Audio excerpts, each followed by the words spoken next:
Hello everyone, welcome again. इस video में हम बात करेंगे हमारी हरियाणा जीके के एक नए टॉपिक के बारे में, जो कि रहने वाला है हरियाणा की भौगोलिक संरचना, यानी कि ज्योग्राफिकल, उसकी क्या अरेंजमेंट है हरियाणा की, उसके बारे में हम इस वीडियो में अच्छे से पढ़ेंगे।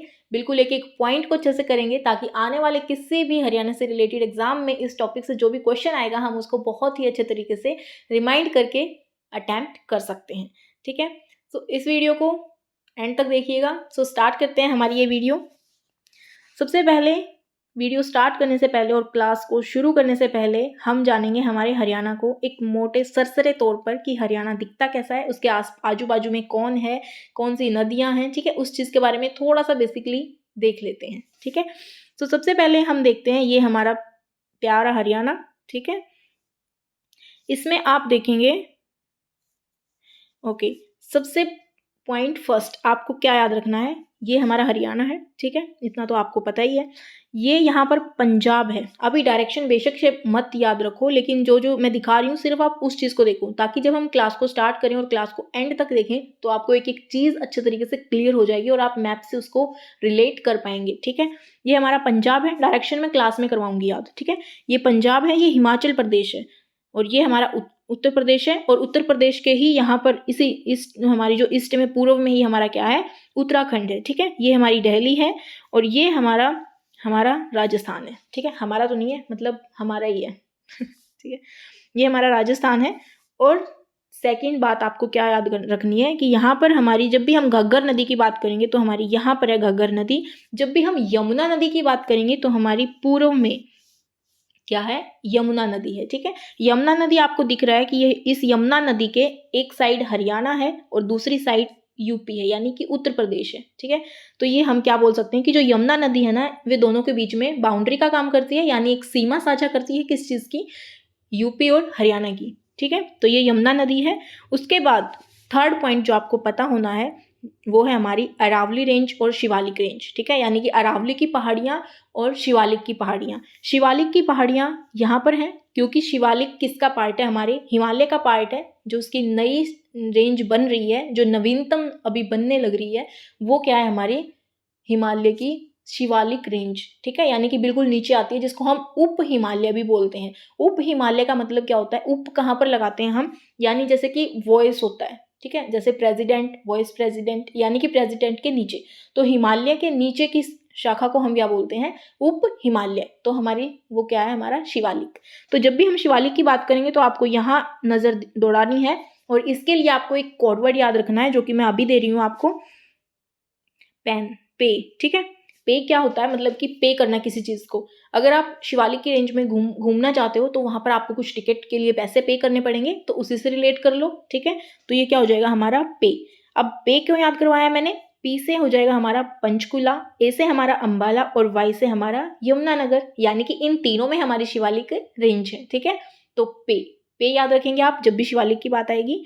ओके, नेक्स्ट हम बात करते हैं हमारी, ये क्या है, अरावली हिल्स। ठीक है, अरावली हिल्स हमारी राजस्थान में है, और राजस्थान का कुछ पोर्शन हमारे साउथ हरियाणा को टच करता है, यानी कि यहाँ पर बहुत सारी इसके छोटे छोटे टुकड़े, छोटी छोटी पहाड़ियाँ जो हैं वो बेसिकली हरियाणा में देखने को मिलती है। जिसमें सबसे मेन हमारी कहाँ पर है, भिवानी में भी है, तो शाम की पहाड़ी, उस चीज़ को हम बाद में देख लेंगे। खैर, अभी आपको सिर्फ इतना याद रखना है कि जो अरावली है वो हमारे साउथ में है। ठीक है, एक और मेन पॉइंट जो आपको याद रखना है वो ये याद रखना है कि जो सबसे लंबी, ये देखो, ये जो सीमा है हमारी, जो हमारी बाउंड्री है, और इधर हमारा राजस्थान है। ठीक है, तो सबसे लंबी बाउंड्री आप यहाँ पर देख पा रहे हो, राजस्थान की है। Got it. उसके बाद यहाँ पर हमारा उत्तराखंड है, तो उत्तराखंड देखो बिल्कुल इसके यहाँ कोने पर है, तो सबसे कम जो बाउंड्री टच करती है ना हमारी जिस स्टेट के साथ, दैट इज उत्तराखंड। ठीक है, सो इस मैप में अभी क्लास स्टार्ट करने से पहले आपको इतनी ही बातें अच्छे से पता होनी चाहिए। जब भी हम बात करेंगे तो आपको अच्छे से माइंड में मैप आना चाहिए कि हाँ, हमने वहाँ पर पंजाब देखा था। कहाँ पर देखा था, यहाँ पर पंजाब है। अभी मैं इनकी डायरेक्शन नहीं बता रही हूँ आपको, डायरेक्शन क्लास के अंदर जब भी देखेंगे तो आपको अच्छे से याद हो जाएंगे। सिर्फ आप इनके नाम देखो कहाँ कहाँ छपे हुए हैं ये। ठीक है, ये हिमाचल प्रदेश है, और ये हमारा उत्तर प्रदेश है, और यहाँ पर उत्तराखंड है, और ये हमारी दिल्ली है, और ये हमारा राजस्थान है। ठीक है, ये हमारे साउदर्न डिस्ट्रिक्ट हैं जो भी हमारे हरियाणा के हैं। यहाँ पर अरावली रेंज है, और ऊपर शिवालिक रेंज है। शिवालिक की बात आते ही पे करना है हमें घूमने के लिए। ठीक है, उसके बाद ये हमारा थोड़ा-सा यहाँ पर जो हम आप लेफ्ट साइड में देख पा रहे हो, ये यहाँ पर मैंने लगाया है कि जो हमारा संरचना है, मतलब भौतिक रेंज कहाँ पर कौन से टाइप का कैटेगरी हम पढ़ेंगे, उसको एक बार हम थ्योरेटिकल रीड करके देन इस मैप में आएँगे तो आपको बहुत अच्छे तरीके से याद हो जाएगा। ओके, अब हम चलते हैं, हमारी क्लास को स्टार्ट करते हैं, जिसमें सबसे पहले हम पढ़ने वाले हैं यानी कि इसका अक्षांशीय या देशांतरीय विस्तार जो भी होता है, यानी कि अक्षांशीय किसको बोलते हैं हम। अगर आप इस चीज़ को देखेंगे कि ये हमारी क्या है, ग्लोब है, ठीक है। ग्लोब में किसी भी एक पर्टिकुलर कोई भी जगह हो, बेशक डिस्ट्रिक्ट हो, गांव हो, ठीक है, किसी भी चीज़ को डिनोट करने के लिए ना उसके हमें 2 पॉइंट पता होने चाहिए, उसका लैटिट्यूड और लॉन्गिट्यूड, ठीक है। तभी हम उस चीज़ को मतलब लोकेट कर पाएंगे कि हाँ ये चीज़ यहाँ पर है। इसीलिए सबसे पहले जब आप हरियाणा को पढ़ने लगते हैं तो आपको उसकी लोकेशन पता होनी चाहिए। अब बात करते हैं, जैसे ये कुछ लाइंस ऐसी होती हैं, आपको पता है इनको हम क्या बोलते हैं, लेटी हुई लग रही हैं ये, तो इनको हम बोल देंगे लैटिट्यूड और हिंदी में बोल देंगे अक्षांशीय, ठीक है। अब सेकंड अगर हम बात करें यहाँ पर, तो कुछ ऐसी लाइंस होती हैं जो खड़ी हुई होती हैं, ठीक है, यानी कि लंबी लंबी सी बोल रहे हैं इसको, ठीक है, यानी कि लॉन्गिट्यूड, ये हमारी लॉन्गिट्यूड है और ये ग्रीन वाली हमारी कौन सी है, लैटिट्यूड है, ठीक है। लॉन्गिट्यूड को हम हिंदी में बोलते हैं देशांतरीय। आई होप कि आपको क्लियर है, मैं बाइलिंगुअल लेकर ही चलूंगी ताकि कोई भी वीडियो को देखो तो अच्छे तरीके से आपको मतलब समझ में आ जाए, ठीक है। किसी भी वीडियो का बनाने का पर्पज़ यही होता है कि किसी भी लैंग्वेज का अगर बच्चा देख रहा है, इवन हम 2 लैंग्वेज को तो लेके चल ही सकते हैं, हिंदी एंड इंग्लिश, ताकि उन दोनों को अच्छे से समझ में आ जाए। ओके, तो यहाँ पर हम बात कर लेते हैं हमारी अक्षांशीय विस्तार, यानी कि अभी मैंने बताया जो लेटी हुई लाइन्स हैं, ठीक है, वहाँ पर कितनी है हमारी 27, 39 टू लेके हमारा यानी 27 डिग्री से 30 डिग्री आप याद रखेंगे सिर्फ, यानी कि 3 डिग्री का डिस्टेंस है, यानी 3 हमारी क्या आ जाएंगी इसमें, हमारी जो अक्षांश हैं वो आ जाएंगी, ठीक है। उसके बाद देशांतर में बात करेंगे तो 74 डिग्री और यहाँ पर हम बात करेंगे तो 77 डिग्री, ठीक है। सो आप क्या याद रखेंगे, जो हमारी अक्षांशीय विस्तार वो कितना है 27 डिग्री 39 टू 30 डिग्री 55, ठीक है, यानी कि आपको अगर एक देखना पड़े यहाँ पर तो कितना है 3 डिग्री का डिस्टेंस है। सेम हमारी जो देशांतरीय विस्तार है उसमें भी क्या है हमारा 77 डिग्री 27 टू 74 डिग्री 27 टू हमारा 77 डिग्री 36, यानी कि यहाँ पर भी अगर आप 74 और 77 में डिफरेंस देखोगे तो कितना है यहाँ पर भी 3 डिग्री का, ठीक है। उसके बाद अगर हम इसकी लोकेशन की बात करें, यानी ये कहाँ पर है, तो आप यहाँ पर देखेंगे ये हमारी डायरेक्शन बनाई मैंने, जहाँ पर north, south, east and west, जो कि आपको अच्छे से पता है। तो हम हरियाणा को देखते हैं कहाँ पर है। अब आपने देखा जो हमारा अक्षांश था वो कहाँ पर था, नॉर्थ में, यानी कि नॉर्थ और देशांतर से हमने क्या लिया, ईस्ट, ठीक है। तो इसका जब भी हम ग्राफ बनाएंगे तो कहाँ पर आएगा, नॉर्थ ईस्ट में, ठीक है। और इसकी जो आकृति है, जो शेप है वो कैसी है, यानी अगर आप इसको ज्योमेट्रिकल शेप में देखेंगे तो वो कैसी है, विषम बाहु चतुर्भुज, यानी कि 4 भुजाओं वाला विषम बाहु, यानी जिसकी अलग अलग भुजाएं हो, ठीक है। तो विषम बाहु चतुर्भुज इसकी शेप है और इसकी लोकेशन कहाँ पर है, नॉर्थ ईस्ट में। कहाँ पर देखिए हमने, हमारी जो ग्लोब है उसके अकॉर्डिंग, ठीक है, नॉर्थ ईस्ट में, और जो इसकी शेप है वो विषम बाहु चतुर्भुज है। और यहाँ पर आप इसका अक्षांशीय और देशांतरीय लोकेशन याद रखेंगे, ठीक है। 3-3 का डिफरेंस है इसमें, ऑप्शन से हम अच्छे से एलिमिनेट कर पाएंगे इस चीज को। अब बात करते हैं एरिया की, एरिया कितना है, 44,212 किलोमीटर स्क्वायर, ठीक है, ये इसकी यूनिट होती है। आपको पता है जो एरिया होता है वो 2 डायमेंशनल होता है, इसीलिए किलोमीटर स्क्वायर लेके चलेंगे। यहाँ पर आप याद रखेंगे 44,212। अब आप देखो 44 और यहाँ पर देखेंगे 2 2 सा 4 भी होता है, और वैसे भी बहुत ही ईजी है, अगर आप इसको 2-3 बार भी रिवाइज करते हैं तो आई होप कि आपको ऑप्शन से इस चीज़ को एलिमिनेट कर सकते हैं आप, ठीक है। तो एरिया कितना हो जाएगा 44,212 किलोमीटर, यानी कि 44,212, 44,212 किलोमीटर। अब एरिया के बिहाफ पे अगर हम इसके 2 फैक्ट देखें, दैट इज कि ये हमारा जो हरियाणा है वो इंडिया के एरिया के अकॉर्डिंग कौन सा राज्य है हमारा, 21वां राज्य है, ठीक है। और अगर एरिया देखें कि इसने पूरे भारत का कितना एरिया घेर रखा है, कितना कवर कर रखा है, वो हमारा 1.34। अब इस चीज को आप कैसे याद रख सकते हैं, 1.34 को आप देखेंगे कि 1 2 3 4, अब 2 की जगह हमने 2 को उठा के वहां पर डॉट लगा दिया, ठीक है, यानी कि कंटिन्यूस काउंटिंग ही है ये तो। ओके, अब हम बात करते हैं जो एरिया के बिहाफ पे हमारा यहाँ पर आप देखेंगे, यानी एक मैक्सिमम एरिया किस डिस्ट्रिक्ट का है और मिनिमम एरिया किस डिस्ट्रिक्ट का है? मैक्सिमम एरिया हमारा सिरसा का है और जो मिनिमम एरिया है वो हमारा फरीदाबाद का है। ठीक है, हमारा जो सिरसा है वो यहाँ पर है। ठीक है, एक मिनट, मान लो ये कुछ इस तरीके से हमारा क्या है, हरियाणा है। ठीक है, यहाँ पर आप देखेंगे, यहाँ पर हमारा दिल्ली से लगता फरीदाबाद है और यहाँ पर आप देखेंगे बिल्कुल हमारा जो इधर राजस्थान से टच करता हमारा क्या है, सिरसा है। ठीक है, ओके, नेक्स्ट हम बात करते हैं हमारा सीमा विस्तार, यानी कि इसकी जो बाउंड्री है उसके बारे में क्या क्वेश्चन हमारे लिए ज़रूरी हैं, उन चीज़ को हम देखते हैं। सीमा विस्तार में सबसे पहले आप देखेंगे कि ये 5 राज्य और 2 यूनियन टेरिटरी से क्या करता है, अपनी जो बाउंड्री है इसकी लगती है हरियाणा की। अब 5 राज्य कौन कौन से हैं, अब आप बता सकते हैं अच्छे से। हमने क्या देखा था, पंजाब, चंडीगढ़।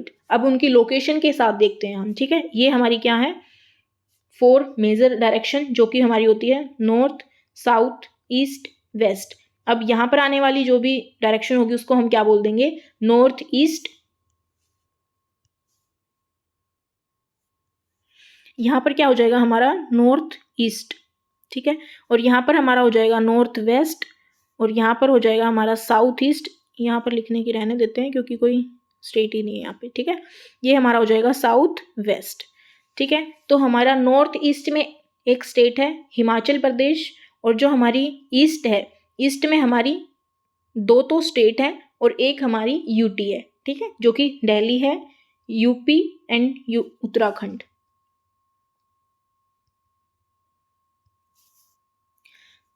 यहाँ पर आप देखेंगे हिमाचल प्रदेश, सबसे पहले 5 स्टेट देखते हैं हम, हिमाचल प्रदेश, यहाँ पर यूपी, उत्तराखंड, उसके बाद इधर आ जाते हैं हम, डायरेक्शन अब आप मैप के हेल्प से कर सकते हैं। यहाँ पर आ जाते हैं राजस्थान और ये हमारा पंजाब। ठीक है, उसके बाद 2 हमारी यूटी हैं, कौन सी हैं, चंडीगढ़ जो कि हमारी कैपिटल भी है, और सेकंड हमारी है दिल्ली। ठीक है, ओके, नेक्स्ट हम चलते हैं हरियाणा की भू आकृति, यानी कि इसकी आकृति में क्या क्या चीज़ें, मतलब किस तरीके से इसको डिवाइड किया गया है, तो उसके बारे में हम बात करेंगे। ये हमारी 3 मेजर पार्ट में डिवाइड किया है जो भी हमारी आकृति है उसको। सबसे पहले हम बात करेंगे समतल मैदान या फिर तरंगित मैदान भी बोलते हैं इनको। इनके नाम आप अच्छे तरीके से, मतलब जब हम इनके बारे में एक एक करके स्टडी करेंगे तब आपको अच्छे तरीके से क्लियर हो जाएगा। ठीक है, सबसे पहले बात करेंगे समतल मैदान और तरंगित मैदान। सेकंड इसका पार्ट है अरावली की अवशिष्ट पहाड़ियां। अब आपको अरावली की लोकेशन पता होनी चाहिए, साउथ में थी। ठीक है, राजस्थान से टच करता। थर्ड हमारा है शिवालिक पर्वत श्रेणियां जो कि हमारी नॉर्थ में है। कहाँ पर है, पे में, यानी कि पंचकूला, अंबाला एंड यमुनानगर। ठीक है, अब अगर इसकी परसेंटेज की बात कर लेते हैं तो ये हो जाती है हमारा 93.76, या फिर आप इसको 93 to 94% के बिहाफ पे आप इसको डाटा को याद कर सकते हो। उसमें से भी अगर हम बात करें तो 68% हमारा समतल मैदान है और 25.5% हमारा तरंगित मैदान है। ठीक है, अब ये कहाँ पर है, इसकी लोकेशन क्या है आपकी, ये लोकेशन इसकी रहेगी घग्गर यमुना के मैदान इसको बोलते हैं, यानी इधर से घग्गर नदी, इधर से यमुना नदी, इन दोनों के बीच में जो भी मैदान है वहां पर हमारे समतल और तरंगित मैदान आते हैं। ठीक है, ओके, इसकी जो हाइट होती है वो कितनी है, 200 से 300 मीटर तक। देखो, किसी भी प्लेस की अगर हाइट मेजर करते हैं हम तो वो हम समुद्र तल से मेजर करते हैं। ठीक है, अगर हम बोलते हैं इसको कि इसकी हाइट 200 से 300 मीटर तक है, इसका मतलब ये समुद्र तल से 200 से 300 मीटर ऊंचाई पर रहेंगे हमारे ये वाले मैदान। ठीक है, इसमें 3 ही पॉइंट आपको याद रखने हैं, सबसे पहले इसकी परसेंटेज और सेकेंड इसकी हाइट। ओके, नेक्स्ट हम बात करते हैं अरावली की अवशिष्ट पहाड़ियां। अरावली की अवशिष्ट पहाड़ियां नीचे हमारी साउथ में है, तो 3.09% इसका एरिया है और इसकी हाइट कितनी है हमारी, 300 मीटर से ज़्यादा। अब देखो, यहाँ से आपको दिखा था 200 से 300 मीटर के बीच में कितनी है हमारी, जो हमारे मैदान है उन्हीं की है, तो फिर पहाड़ियाँ हैं तो वो इस 300, इसकी जो अपर लिमिट है 300 मीटर, इससे थोड़ा सा ऊपर होना चाहिए। ठीक है, तो 300 मीटर से ज़्यादा इसकी क्या है, अरावली हिल्स की मतलब हाइट है। परसेंटेज आप याद रख सकते हैं, 3 3 9 होता है। ठीक है, 3 की टेबल में ही आता है। उसके बाद शिवालिक पर्वत श्रेणियों की अगर हम बात करें तो इसका क्या हो जाएगा, परसेंटेज 1.67। अब 6 और 7 के बीच में डिफरेंस भी एक का ही है, और वैसे भी बहुत ही कम हमारा जो पोर्शन है शिवालिक का वो हरियाणा में है, तो आप 1% या 1.5% के बिहाव पे इसको याद रख सकते हैं। उसके बाद बात कर लेते हैं हाइट की। हाइट अब ये हमारी अरावली से भी बहुत ऊंची होगी क्योंकि ये हिमालय उप हिमालय का पार्ट है, ठीक है। तो ये कितनी हो जाएगी हमारी 300 से 400 मीटर। सीक्वेंस में याद करेंगे 200 से 300 मीटर, उसके बाद 300 से ज़्यादा हमारी अरावली और 300 से 400 हमारी क्या हो जाएगी शिवालिक की पर्वत श्रेणियाँ। अब ये थोड़ी सी 400 से ज़्यादा भी हो सकती है कहीं कहीं प्लेस पे, तो जो इसका एक एवरेज हाइट है हमने उसको उठाया है। उसके बाद बात करते हैं हरियाणा का भौतिक विभाजन, यानी कि अब हमें जो मेन पोर्शन पढ़ना है एग्जाम के लिए वो यहाँ से स्टार्ट होता है। वैसे थोड़े बहुत क्वेश्चन हमारे पहले वाली स्लाइड से भी आ जाते हैं, ठीक है। तो स्टार्ट करते हैं हमारा ये वाला पोर्शन, जिसमें सबसे पहले आपको याद रखना है कि 8 भागों में इसको बांटा गया है, जो भी हरियाणा की भौतिक विभाजन है उसको, ठीक है। 8 भागों में अब किसने बांटा है, एक कृषि वैज्ञानिक है जो कि फेमस है, डॉक्टर जसबीर सिंह, ठीक है। क्या नाम है इनका, डॉक्टर जसबीर सिंह। अब इन्होंने कैसे बताया कि 8 भाग हैं, इन्होंने अपनी बुक में, यानी इन्होंने ज्योग्राफिकल सर्वे किया हरियाणा का, ठीक है, और उसके बिहाफ पे एक बुक लिखी जो कि इन्हीं की बुक है, और इस बुक का नाम क्या है, an agricultural geography of Haryana, यानी कि ये इसकी बुक का नाम है। और इसी बुक में इन्होंने जो हरियाणा का भौतिक विभाजन है वो 8 भागों में बांटा है, ठीक है। सबसे पहले हमारा क्या है, शिवालिक श्रेणियां, शिवालिक की श्रेणियां, उसके बाद गिरिपाद मैदान, हम इन्हीं को ऐसे ही सीक्वेंस में ही रीड करते जाएंगे। जलोढ़ के मैदान, बाढ़ का मैदान, बालू के टिब्बे युक्त मैदान, यानी कि इसमें बालू के, जैसे बालू होता है ना, थोड़ी सी हवा चलते ही उड़ जाता है वो, तो ऐसे ही उड़ उड़ के क्या हो गया, ऐसे ही मतलब टीले बनते चले गए, इसीलिए इसको हम क्या बोल देते हैं, बालू के टिब्बे युक्त मैदान। अब अरावली से, राजस्थान से बालू उड़ के आया तो आपको अच्छे से पता हो सकता है कि कहाँ बन सकते हैं ये टीले, हमारे साउथ हरियाणा में। अरावली का पथरीला प्रदेश, तरंगित बालू मैदान, ये जो भी बालू से रिलेटेड है ना ये सभी साउथ में ही मिलेंगे आपको। अनकाई दलदल, ठीक है। अब इनको एक एक करके हम अच्छे से रीड करेंगे क्योंकि बहुत ज्यादा इंपॉर्टेंट है। सबसे पहले बात करते हैं हम शिवालिक की, ठीक है। शिवालिक मैंने बताया था कहाँ है, हमारी पे में, यानी कि पंचकूला, अंबाला एंड यमुनानगर, ठीक है। ये शिवालिक जो है वो हिमालय पर्वत के मतलब पैरों में होने की वजह से इसको हम क्या भी बोल देते हैं, शिवालिक, मतलब उसके पैरों में है ना तो इसको गिरिपाद बोल देते हैं, ठीक है। गिरी मतलब पर्वत, पाद मतलब पैर, यानी कि उसके पैरों में जो बिल्कुल नीचे उसकी मतलब जड़ जड़ के, जैसे पत्थर कंक्रीट वगैरह नहीं आ जाते, रेत बालू, तो उससे रिलेटेड हम क्या बोल देते हैं इसको, उससे जो भी मैदान बनेगा फिर उसको हम क्या बोल देते हैं, गिरिपाद मैदान। उप हिमालय भी बोल देते हैं इसको। इसका जो पोर्शन है वो कितना है, 1.67 है। ये यहाँ पर थोड़ा सा मिस्टेक हो गया मेरे से लिखने में, ठीक है, 1.67%। अब बात कर लेते हैं हाइट की। हमने लास्ट स्लाइड में भी हाइट देखा था, जो भी था 300 से 400 से ज़्यादा होती है, ठीक है, यानी कि 200 से 300 मीटर हमारी क्या थी, मैदान थे। उसके बाद हमने क्या पढ़ा था, हमारा अरावली कितनी थी हमारी, 300 मीटर से ज़्यादा, और जो हमारी शिवालिक थी वो 400 मीटर से ज़्यादा, ठीक है, यानी कि जो हमारी अरावली है उससे भी ज़्यादा हो सकती है। तो ये इसकी जो एक एवरेज हाइट है वो कितनी है हमारी, 300 से 600 मीटर, और 600 मीटर से ज़्यादा भी है कहीं कहीं, ठीक है। उसके बाद इसके 2 पोर्शन है, यानी कि इसको भी 2 कैटेगरी में डिवाइड करके हमने रीड किया है, जो कि हमारा उच्च शिवालिक और सेकंड हमारा है निम्न शिवालिक। अब उच्च है तो इसकी हाइट कितनी होगी हमारी, 600 से ज़्यादा, 600 मीटर से ज़्यादा इसकी हाइट होगी, जिसमें हमारा क्या आ जाता है, मोरनी हिल्स, ठीक है। मोरनी पहाड़ियाँ कहाँ पर है हमारी, पंचकूला में है। और इसकी जो सबसे ऊंची चोटी है, अब ये हमारी उच्च शिवालिक का पार्ट है, इसी की हाइट सबसे ज़्यादा है, 600 मीटर से ज़्यादा।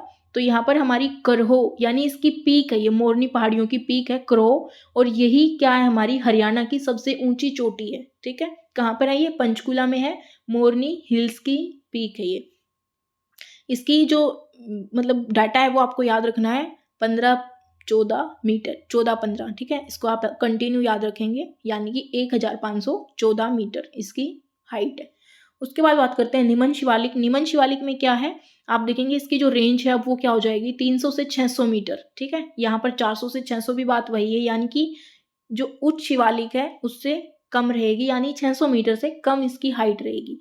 इसका निर्माण कैसे हुआ है, अभी मैंने बताया, जो भी झड़ के जो रेत, चिक्का, बजरी, यानी इन सभी के इकट्ठे हो जाने की वजह से जो भी नदियां आती हैं, ठीक है, मेनली जो हमारी नदियाँ होती हैं वो कहाँ से निकलती हैं, हमारी शिवालिक पहाड़ियों से निकलती है, जो भी नॉर्थ की नदियाँ होती हैं जैसे कि घग्गर, मारकंडा, टांगरी एंड सरस्वती, ठीक है। इन सभी की ये जितने भी ऊंचे पहाड़, अब जितनी ऊपर से नदियाँ गिरेंगी वो उतने ज़्यादा अपर्दन करती हुई आएंगी, तो वो अपर्दन इकट्ठा कहाँ पे हो जाएगा, उसी के नीचे, ठीक है, यानी कि उसके नीचे वाले एरिया में। तो इस निमन शिवालिक का कैसे निर्माण हुआ है आपको पता चल गया है। राज्य में प्रवाहित होने वाली घग्गर, मारकंडा, टांगरी, सरस्वती शिवालिक पहाड़ियों से ही निकलती हैं, ठीक है। इसको आप कैसे याद रखेंगे, जीएमटी। अब जीएमटी एक पीएमटी की घड़ी होती है, तो आप इसको जीएमटी याद रख लो, ठीक है, जीएमटी एस, जिसे हमारी घग्गर, मारकंडा, टांगरी एंड सरस्वती। उसके बाद नेक्स्ट बात करते हैं गिरिपाद मैदान। गिरिपाद मैदान शिवालिक जो पहाड़ियाँ हैं उसके बिल्कुल साउथ में है, यानी कि उसी के नीचे जो भी पहाड़ियाँ जड़ जड़ के वहाँ पर पत्थर रोड़ी डालती हैं, उसी क्या बन गया इसका, उसी से क्या बन गया है, गिरिपाद मैदान, ठीक है। शिवालिक के दक्षिण में है, और ये जो हमारी घग्गर नदी है और यमुना नदी है, देखो ये यहाँ पर घग्गर थी, ये यमुना नदी है, और इसके ऊपर यहाँ पर है, ठीक है। ये कम उपजाऊ होता है, क्यों, क्योंकि यहाँ पर हमने देखा कि बहुत सारी रोड़ी, बजरी, कंकर ये इन्हीं की वजह से बन रहा है, और वहाँ पर कोई भी फसल नहीं होगी, ठीक है।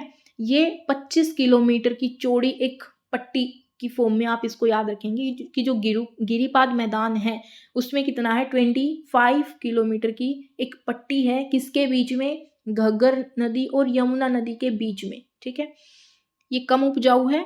अब इसको स्थानीय भाषा में क्या बोलते हैं, इस मैदान को घर बोलते हैं, ठीक है। और चौक इसको बोलते हैं, गहरे गड्ढे बने हुए हैं वहाँ पे, ठीक है, उन गड्ढों को क्या बोलते हैं, हम चौ बोलते हैं। ये दोनों टर्म बहुत ज़्यादा इंपॉर्टेंट है हमारे लिए किसी भी एग्जाम के लिए, ठीक है। घर किसको बोलते हैं, ये गिरिपाद मैदान है, जो इसी को स्थानीय भाषा में, स्थानीय भाषा कौन सी होती है, जहाँ पर जिस एरिया में जो लोग रहते हैं वो वहाँ के स्थानीय लोग हो जाते हैं, ठीक है। और चौक किसको बोलते हैं, गहरे गड्ढे। घग्गर और मारकंडा नदी इस मैदान की प्रमुख नदी हैं। शिवालिक को पार करके आने वाली नदियां भारी मात्रा में रेत, मिट्टी, बजरी, कंकड़ बहाकर लेके आती हैं और जलोढ़ पंख का निर्माण करती है।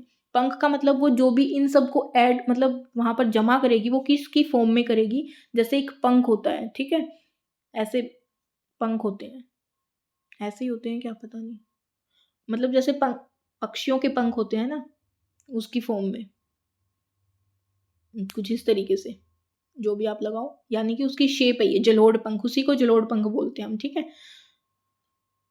उसके बाद बात करते हैं इसकी ढाल, यानी कि इसकी ढाल किस तरफ है, किस तरफ इसका पानी जो है वो बह जाता है। तो किसी भी जो भी नदियां वगैरह होंगी वो हमारा ढाल जो है इधर है, ये कौन सी डायरेक्शन है हमारी, साउथ वेस्ट, यानी कि दक्षिण पश्चिम में ही ढाल है। तो ऊपर से आएंगी और नीचे की तरफ, यानी ये कौन सी डायरेक्शन है हमारी, उत्तर पूर्व, उत्तर पूर्व से हमारा ढाल हो जाएगा दक्षिण पश्चिम, ठीक है। उसके बाद बात करते हैं जलोढ़ मैदान। जलोढ़ मैदान इसके दक्षिण में, ठीक है।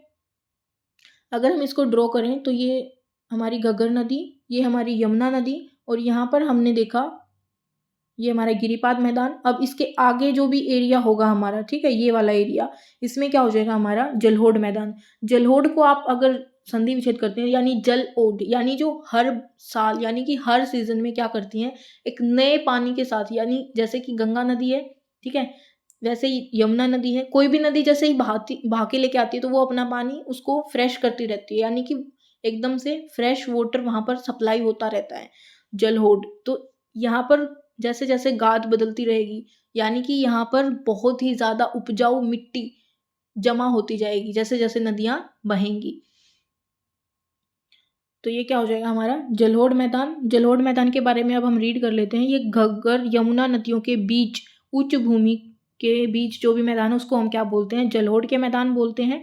इसका ढाल कम पाया जाता है, जो मेनली हमारा हरियाणा है, जिसमें बीच वाले हमारे जो डिस्ट्रिक्ट हैं, ठीक है, वहाँ पर हमारी मेजरली कौन सी है, जलोढ़ मैदान ही है।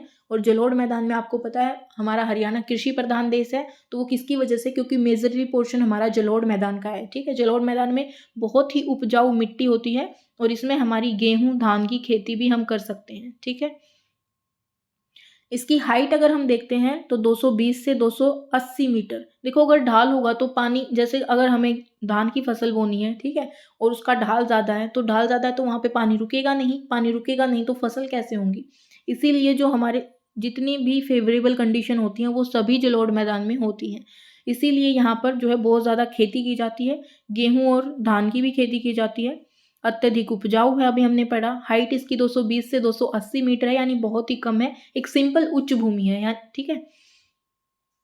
नदी कौन कौन सी आती है यहाँ पे? मारकंडा, सरस्वती एंड चौतांग नदी, ठीक है। चौतांग नदी पे हमारा कौन, ये डिस्ट्रिक्ट भी है हमारे, जैसे कुरुक्षेत्र हो गया, हिसार हो गया, ठीक है, यानी इधर से ही बह के वो कहाँ मिल जाती है लास्ट में? घग्गर नदी में।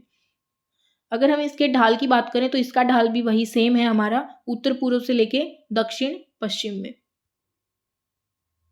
उसके बाद बात करते हैं हमारे बाढ़ के मैदान। अब उसके मतलब हम साउथ में चलते जा रहे हैं, ठीक है। सबसे पहले हमने पढ़ा शिवालिक, उसके बाद हमने पढ़ा हमारे जो शिवालिक के गिरिपाद मैदान है, उसके बाद हमने जलोढ़ मैदान पढ़ा। अब जलोढ़ के नीचे हमारे कौन से आ जाते हैं? बाढ़ का मैदान। बाढ़ के मैदान की अगर आप बात करेंगे तो पूर्वी और उत्तर पश्चिमी भाग में अगर हम यहाँ पर डायरेक्शन दिखाएं तो ये हमारा क्या हो जाएगा? पूर्वी, यानी ये हमारा क्या था? हरियाणा था, ठीक है। यहाँ पर हम बात करते हैं यानी कि पूर्वी ये वाला हिस्सा यहाँ पर, और उत्तर पश्चिमी यानी कि सिर्फ यहाँ पर, ठीक है। यहाँ पर हमारे क्या है? बाढ़ के मैदान। देखो बाढ़ वहीं पे आएगी जहाँ पर पानी ज़्यादा सप्लाई होता है, ठीक है। उसके बाद हम देखेंगे जो हमारे पूर्वी हैं। पूर्वी में अभी मैंने बताया कि हमने देखा कि यहाँ पर है पूर्वी, जहाँ पर हमारी यमुना नदी है, ठीक है। तो पूर्वी में इसको क्या बोलते हैं? तरंगित मैदान बोलते हैं। आगे जो आएगा वो तरंगित बालू के मैदान है, ठीक है। दोनों में डिफरेंस समझना है। ये तरंगित मैदान है, ये किसको बोलते हैं? जो पूर्वी सीमा पर हमारी क्या है? यमुना नदी और यमुना की सहायक नदियाँ जो भी हैं वो सभी मिलकर जो भी गाद वगैरह का वहाँ पर छोड़ देती हैं, जमा कर देती हैं, उसी से तो मैदान का निर्माण होता है। तो उस मैदान का नाम क्या है हमारा? तरंगित मैदान। अब बात करते हैं उत्तर पश्चिमी भाग में जो भी हमारी घग्गर है और मारकंडा है, ये जो भी गाद वगैरह लेके आती हैं, सिल्ट वगैरह लेके आती हैं, वो वहां पर जमा कर देती हैं और एक मैदान का निर्माण करती हैं जिसका नाम क्या है? नैली और बेट, ठीक है। नैली और बेट कौन जमा करता है, यानी किसके बाढ़ के मैदान है? आप याद रखेंगे, घग्गर और मारकंडा नदी के। और जो हमारे पूर्व में है वो तरंगित मैदान है, ठीक है। इनको मतलब इनका निक्षेपण कौन करता है? इनको जमा कौन करता है? हमारी यमुना, और यमुना की जो भी सहायक नदियां होंगी उन सभी के जो भी गाद जमा होगी वहां पर वो क्या हो जाएंगे? हमारे तरंगित मैदान। नैली और बेट बहुत ज़्यादा है, इम्पोर्टेंट है, ठीक है। उसके बाद हम बात करते हैं हमारा नेक्स्ट जो कि है फिफ्थ, बालू के टिब्बे युक्त मैदान। अब हम बिल्कुल दक्षिण करते करते हम हरियाणा के दक्षिण में आ चुके हैं, ठीक है। सबसे पहले एक बार फिर से रिवाइंड कर लेते हैं। सबसे पहले हमने पढ़ा यहाँ पर शिवालिक की पहाड़ियाँ, उसके बाद गिरिपाद मैदान जो भी शिवालिक के पैरों में थे, उसके बाद हमने पढ़े जलोढ़ मैदान। जलोढ़ मैदान के बाद हमने अभी पढ़े बाढ़ के मैदान। बाढ़ के मैदान के बाद अब हम पढ़ेंगे बालू के टिब्बे युक्त मैदान, ठीक है। अब बालू आ गया है तो बिल्कुल राजस्थान का प्रभाव दिखने लग गया है। बालू में मैदान राज्य के दक्षिण पश्चिम में, ठीक है। दक्षिण पश्चिम में कौन आ जाएगा अब हमारा? यहाँ पर दक्षिण पश्चिम में हमारे जैसे सिरसा वाले, सिरसा हमारा हो गया, वो किस में आ जाता है? हमारा दक्षिण पश्चिम में, ठीक है। निर्माण कैसे होता है? राजस्थान से आने वाली गर्म जो हवाएं होती हैं, शुष्क यानी कि बिल्कुल सूखी हुई, वो क्या करती हैं? बालू में मिट्टी को उड़ा के लेके आती हैं। कहाँ से लेके आएंगी? अब जो हमारे बालू हैं वो हमारी अरावली हिल्स में भी है, ठीक है, यानी राजस्थान में भी है। और राजस्थान के नीचे हमारा क्या है? यहाँ पर कच्छ है, यानी कि गुजरात का पोर्शन है, तो वहां से उठा के लेके आती हैं ये बालू को, और गुजरात, राजस्थान और उसके बाद हमारे दक्षिण में यानी कि हमारे साउथ के जो भी डिस्ट्रिक्ट हैं वहां पर जमा कर देती हैं, ठीक है, जिससे किसका निर्माण होता है? बालू के टिब्बे युक्त मैदान का। उसके बाद बात करते हैं इसकी हाइट कितनी है। अब कितना ही बालू उड़ के इतनी दूर से आ रहा है तो कितना ऊंचा हो सकता है वो? बहुत ज़्यादा से ज़्यादा 6 मीटर, यानी 3 से 6 मीटर, बहुत कम हाइट होगी, ठीक है। उसके बाद ये 15 मीटर से ज़्यादा ऊंचा भी हो सकता है कहीं कहीं पर, रेयरली, ठीक है। लेकिन अगर हम एवरेज की बात करें डाटा की, दैट इज़ 3 to 6 मीटर इसकी हाइट रहेगी। उसके बाद ठूंठ और बावड़ी क्या है? देखो जैसे ही ये बालू उड़ के आता है तो कहीं पर ये टीले बन जाते हैं, फिर वो टीले वहाँ पर जो उस जगह पे हवा वगैरह चलती हैं वो उसको थोड़ा सा नीचे डिप कर देती हैं, यानी उसको मतलब अंदर से गहरा बना देती हैं थोड़ा सा, जिसको मतलब छिछले क्या होती हैं? छिछली जो बहुत ज़्यादा गहरी नहीं होती है, ठीक है। फिर उसमें कहीं से हमारा हरियाणा है तो वहाँ पर बारिश भी होती है, तो थोड़ी बहुत बारिश हो जाती है तो उन जो गहरे हैं, छिछले गड्ढे हुए हैं, उनमें पानी भर जाता है तो वहीं झील बन गई, ठीक है। उसी झील को हम क्या बोलते हैं? ठूंठ या फिर बावड़ी। कम उपजाऊ होती हैं। और कम उपजाऊ होती हैं क्यों? क्योंकि यहाँ पर बालू आके रुक जाता है और राजस्थान में तो इतनी मतलब बालू की क्या कमी होती है कि वो अपने अंदर पानी को होल्ड नहीं कर पाती, जिसकी वजह से कोई भी फसल उग नहीं सकती, तो ये कम उपजाऊ है। हरित पट्टी जो है वो लगाई जाती है साउथ में, जो भी हमारे डिस्ट्रिक्ट होती हैं। क्यों लगाते हैं? ताकि वहाँ पर जो बालू है ये उसका निक्षेपण कम हो सके, यानी ये वहाँ पर कम रुक सके। इसको प्रिवेंट करने के लिए हमने क्या किया? हरित पट्टी का यूज़ किया जा रहा है। उसके बाद टपकन सिंचाई होती है वहाँ पर, यानी जो स्प्रिंकल जिसको बोलते हैं, यानी छिड़काव से वहाँ पर सिंचाई की जाती है। ठीक है। उसके बाद बात करते हैं अरावली का पथरीला प्रदेश। अरावली का पथरीला प्रदेश कहाँ पर होगा? ये भी हमारे साउथ में ही होगा। ठीक है, हरियाणा के साउथ में है। हाइट इसकी कितनी हो जाएगी? 225 से 500 मीटर के बीच। ठीक है। उसके बाद यहाँ पर कांटेदार झाड़ियाँ वृक्ष वगैरह होते हैं, यानी कि कांटेदार क्यों होती है? ताकि उनमें ट्रांसपिरेशन, यानी वो जो प्लांट ट्रांसपिरेशन के थ्रू वाटर इवेपोरेट करते हैं वो कम से कम कर पाएँ, या फिर बिल्कुल ही ना कर पाएँ, बिल्कुल हमारे स्पाइन की फॉर्म में होते हैं, बिल्कुल कांटेदार उनकी पत्तियाँ होती हैं। ठीक है। चूना पत्थर मिलता है, क्योंकि जो भी पथरीला प्रदेश होता है वहाँ पर क्या मिलता है हमें? चूना और पत्थर। ठीक है। जो हमारी अरावली हिल्स है उसका जो मुख्यतः पोर्शन है वो कहाँ पर है? हमारे गुड़गांव में आप देखोगे। उसके बाद भिवानी में तोशाम की पहाड़ियों के रूप में, मेवात में इंदौरी पहाड़ियों के रूप में, और मेवात की पहाड़ियाँ ही क्या हैं? अरावली, जो अरावली हिल्स हैं उसके दक्षिणी भाग के रूप में किसको जानते हैं? मेवात की पहाड़ियों को। ठीक है। ये तीनों ही बहुत ज़्यादा इंपॉर्टेंट है। तोशाम की हमारी भिवानी में है, और इंदौरी पहाड़ी मेवात में, और मेवात की पहाड़ियों को क्या बोलते हैं? अरावली हिल्स के, यानी इसका दक्षिणी पोर्शन है ये। हरियाणा में अरावली का सबसे ऊंचा भाग कौन सा है? ये वाला पोर्शन और ये वाला पोर्शन दोनों ही इंपॉर्टेंट है, ध्यान से देखना है। जो अरावली हिल्स है उसका हरियाणा में सबसे पीक पॉइंट कौन सा है? हमारा जो नारनौल यानी महेंद्रगढ़ में बात कर रहे हैं हम, उसके दक्षिण पश्चिम में। ठीक है, यानी कि ये इस वाले क्वाड्रेंट में, थर्ड में। ठीक है। दक्षिण पश्चिम के कुलताजपुर गांव है कोई। ठीक है। वहां पर हमारी इसकी अरावली की कोई पहाड़ियां आई हुई है, जिसका सबसे ऊंची चोटी कौन है? ढोसी की पहाड़ियां। ओके। जो हरियाणा में अरावली का सबसे ऊंचा भाग है वो है ढोसी की पहाड़ियां। कहाँ पर है? हमारे कुलताजपुर गांव में, जो कि नारनौल में है, और नारनौल हमारा महेंद्रगढ़ में है। उसके बाद अरावली की निम्न श्रेणियों की बात करेंगे। अब हम ऊंची की कर लिया हमने, तो इसमें जो आप दिल्ली हैं, दिल्ली में धौले कुएं से लेकर जो करोल बाग होते हुए डी यूनिवर्सिटी, यानी जो दिल्ली यूनिवर्सिटी है, उसके बीच में जो भी हमारी अरावली की श्रेणियां हैं उसको हम क्या बोलते हैं? दिल्ली कटक के रूप में इसको जानते हैं। ठीक है। तो अरावली की जो निम्न श्रेणी है उसको किस नाम से जानते हैं? दिल्ली कटक से। और जो ऊंचा भाग अगर पूछे तो ढोसी की पहाड़ियां। ओके। नेक्स्ट हमारा है तरंगित बालू मैदान। अब देखो, सबसे पहले हम एक बार फिर से रिमाइंड कर लेते हैं। सबसे पहले हमने पढ़ा शिवालिक की पहाड़ियां, उसके बाद शिवालिक के पैरों में मैदान कौन से थे? गिरिपाद मैदान। गिरिपाद मैदान के बाद हमारे जलोढ़ मैदान थे, जो कि बहुत ज़्यादा पोर्शन था। ठीक है। मिडल हरियाणा से लेके, मतलब जब तक साउथ नहीं आ जाता, बहुत ज़्यादा जो हमारी डिस्ट्रिक्ट है वो उसी एरिया में है। और वहाँ पर हमारा कौन सा मैदान है? जलोढ़ मैदान है, जिसमें बहुत ज़्यादा उपजाऊ मिट्टी भी मिलती है, गेहूँ और धान की खेती भी होती है। उसके बाद हमने पढ़ा था बाढ़ के मैदान। बाढ़ के मैदान के बाद हमने पढ़ा जो हमारे बालू युक्त टीले होते थे, उससे जो मैदान बनते थे। उसके बाद अरावली का पथरीला प्रदेश, और अब हम पढ़ेंगे तरंगित बालू मैदान। एक हमने पढ़ा था तरंगित मैदान, जो कि हमारी यमुना नदी है, और उसकी जो सहायक नदियां हैं वो हमारे पूर्व में जिस मैदान का निर्माण करती हैं वो क्या है हमारी? वो हमारा था तरंगित मैदान। लेकिन ये तरंगित बालू मैदान है, यहाँ पर बालू भी है। ठीक है, आपको कनेक्ट करना है बातों को। तो ये बालू है तो साउथ में होगा, और ये इतने ज़्यादा इंपॉर्टेंट भी नहीं है, जस्ट हमें कंफ्यूज करने के लिए ऑप्शन आ सकते हैं, वो बात एक अलग है। ठीक है।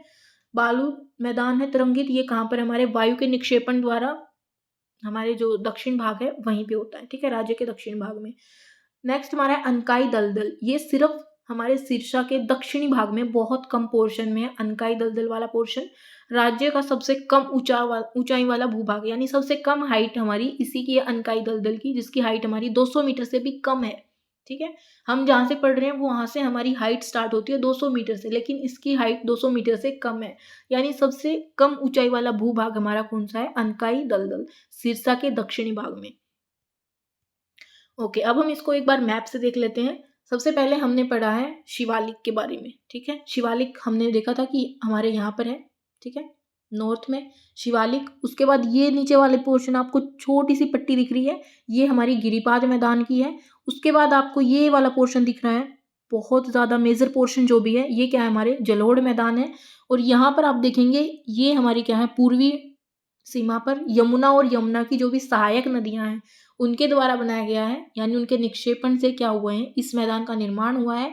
ये हमारे तरंगित मैदान है, मैंने बालू नहीं बोला है, ठीक है। ये हमारे क्या है, तरंगित मैदान है।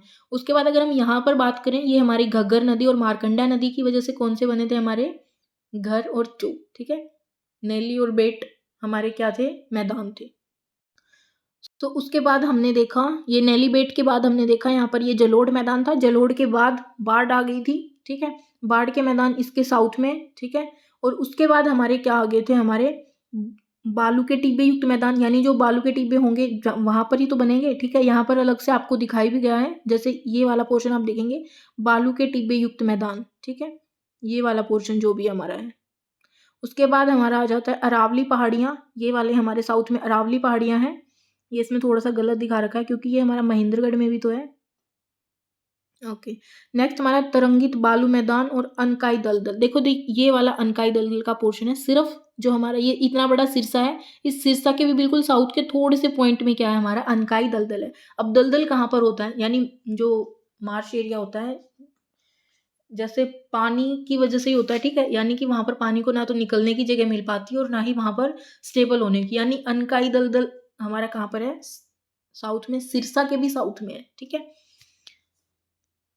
So this is all about the geography area of Haryana, यानी कि हरियाणा की जो भी ज्योग्राफिकल संरचना थी उस चीज़ के बारे में हमने पढ़ा।